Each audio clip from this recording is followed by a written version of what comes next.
Welcome back to Gin Reviews of Middle Tennessee. I'm going to first start off this one tonight saying Ange is in a bit of a mood. She's been a little feisty today. So she might interrupt a few times. Yes, I know. She knows I'm talking about it. Anyway, so see?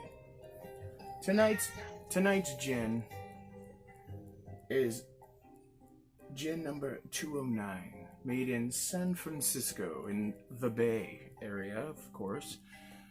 It is 5 times distilled. For a long time I've been meaning to try this gin and to review it. I've had it on the back shelf for a while, and tonight's the night. Why not? Let's do it. Alright, so it's a contemporary gin. We're going at 46% ABV. Comes, of course, from San Francisco, as we just learned that information.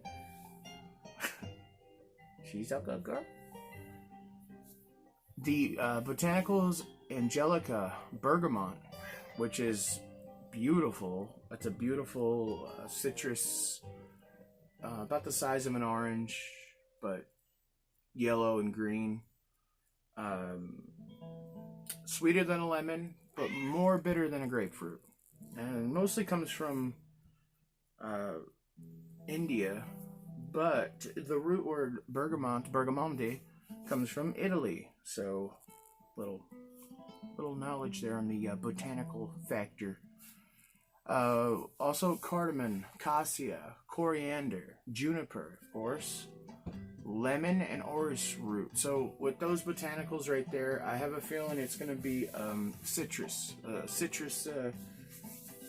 citrusy gin, which is right up my alley, as you all should know this by now. Alright, so a little information here. Number 209 is pot distilled from a base of corn. I love that. It's a little different than the usual wheat, grain, rye, barley that we've been reviewing. Corn, I think this is actually the first corn-based gin. And please don't do that. Wow, she's about to attack, and I hope it doesn't happen on camera. Anywho, we're going back to this. Okay, so the botanicals are macerated overnight before the final and 5th distillation, which actually on the bottle here it says 5 times D, which is they distill it 5 times. So, I mean, that's a lot of distillation there for a gin. Can't wait to dig into this. So where was I at here? It includes, like I said, two kinds of citrus, the lemon and the bergamot, right? A little more information, a little more history. The distillation process uses a pot still to extract flavors and alcohol and vapor, vapor form, which is then captured and condensed into gin. It is both an art and a science, which absolutely I can tell you that from experience. Well, so is cooking though, so. Most experts agree that the finest gin is produced using single-shot distillation in a copper alembic pot still. Each distillation takes nearly 11 hours, not including the overnight maceration process.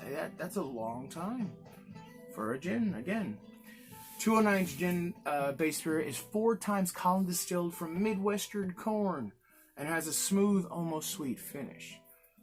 The water used is pure snowmelt from the Sierra Nevada mountains. After letting our botanicals macerate slowly in our foresight copper alembic still overnight, gently coaxing out the natural flavors, so the gin is always bright, never bitter. They distill it. They have a product. They distill it 5 times. Their product is amazing. Some stuff I found off their website, which if you do get a chance to take a look at it, it is amazing. It's a lot of information on there. I couldn't do it all. So let's get right into this. So,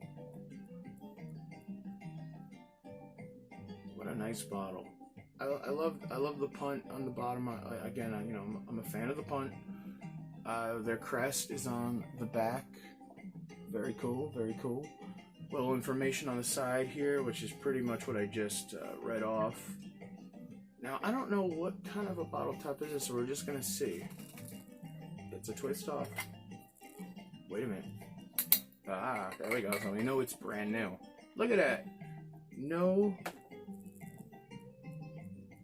cork, but that's okay. All right, we're gonna put a little in the shatter. I don't want to drop the bottle. Oh my gosh. Wow, I could smell it already without even putting it up to the nostrils. Stay there. Don't move. All right, let's do this. Okay, the bergamot right away. Citrus, like I was saying.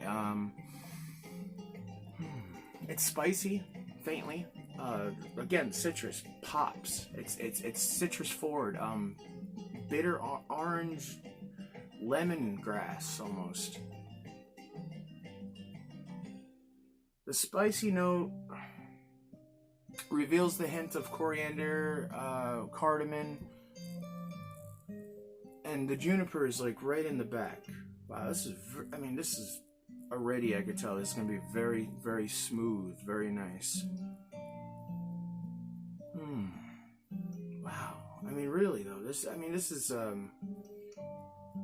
is one I could see myself just inhaling. I know that sounds horrible, but really, it probably could. All right. Anyway, let's try it. Okay, let's get to that point.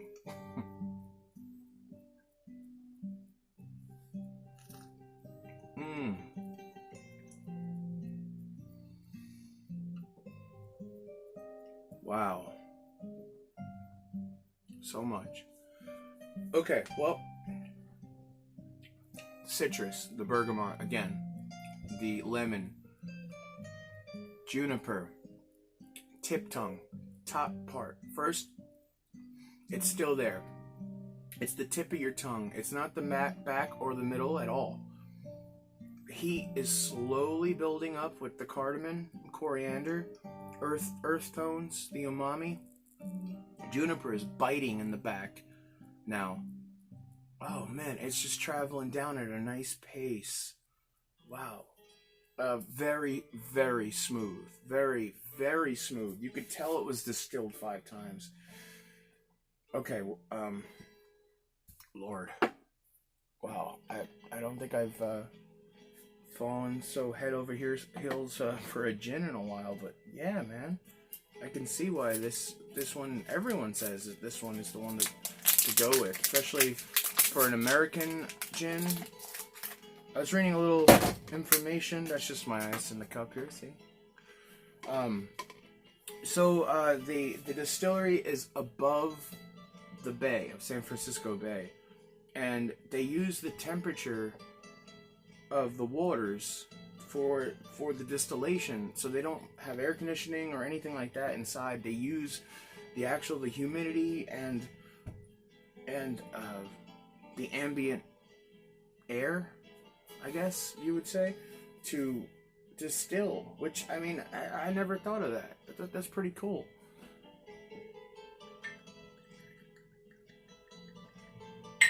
Alright. God damn, this little bastard here, I'm telling you, is friggin' awesome. I mean, the smells, the nose on it.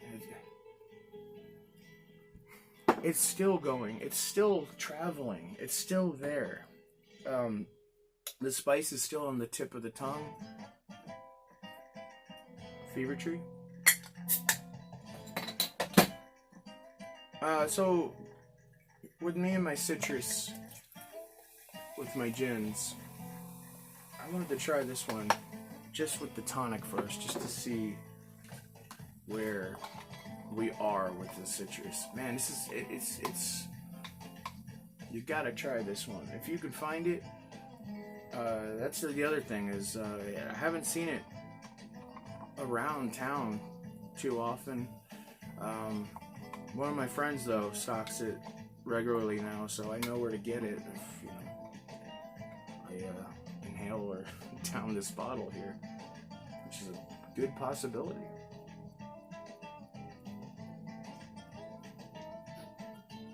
Wow. Okay. Like I thought, it doesn't it doesn't need too much citrus, but it does at the same time. But the bitterness of the tonic is bringing out more of the earthy tones, the cardamom, the coriander, the cassia, but the juniper is almost hidden, but not. So I'm gonna add all three of my citrus, and I'm gonna use the peels.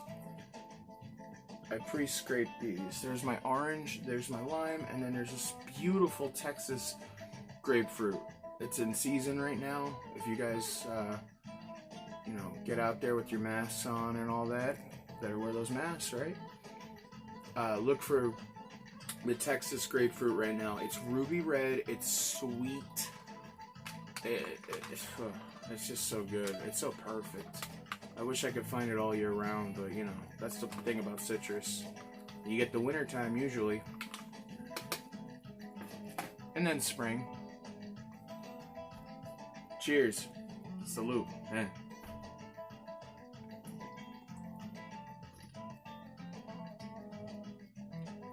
Wow. The palate is so true to the nose. Citrus. Bam. It's right there. I mean, now so more so than when I added the citrus to this, but it is there. It hits you. The orange notes are clearly more of the bergamot than the lemon peel is. The cardamom, the cassia, the coriander, it's hitting more so the mid palate, the mid section now. I think the quinine, the bitterness of the quinine is mixing with the earth tones, like I was saying, but now that I added the citrus, it's more so hitting on the back end and the middle part of my palate, of my tongue.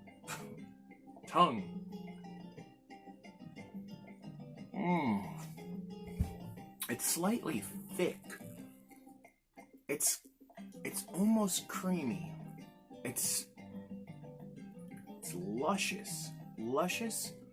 God, I had a friend that hated that word. Or he loved it. I can't remember, but back in the day we used to say luscious. It's a creamy, I'm getting more creamy dry. Creamy dry.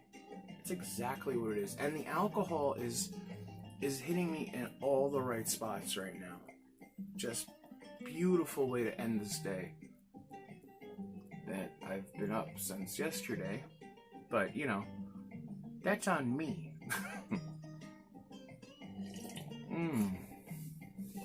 I can literally sit here and talk about this for another hour, but I'm trying to wrap these up a little faster for everyone that thinks they drag on a little too long, which is fine. I understand. You could definitely see it now in my face. Yep, alcohol is present. Well, from me to you, from here in Middle Tennessee, I really appreciate you guys with all the love and support. And from Ange to me to you, I can't believe how quiet she's being right now. Right before I started this, she was fierce. I mean, her little eyes popped up and her ears went like this back, and I was like, oh shit, she's gonna attack. play, not attack. She never attacks, she likes to play. But her animalistic side came out, and that's what I'm afraid of. When I end this, I think something bad's gonna happen. I'm smiling because she's watching me right now. Yes, you're such a good kitty. You're so good. I love you. Meow, meow, meow. Anyway, again, alcohol is definitely present. The redder my face gets, the more prevalent that is. Anyway, if you could find this gin out there, there's other. I also saw real quick. There's kosher varieties of this that are safe to drink for Yom Kippur and Passover, and I mean, if that's something that some of my Jewish friends out there are looking for in a gin, they got you covered. Alright, well, again, adios, cheers, salute, all the other good stuff that I usually say at the end. Keep watching, keep drinking, and keep that palate strong. Keep it strong, man. Alright, bye-bye.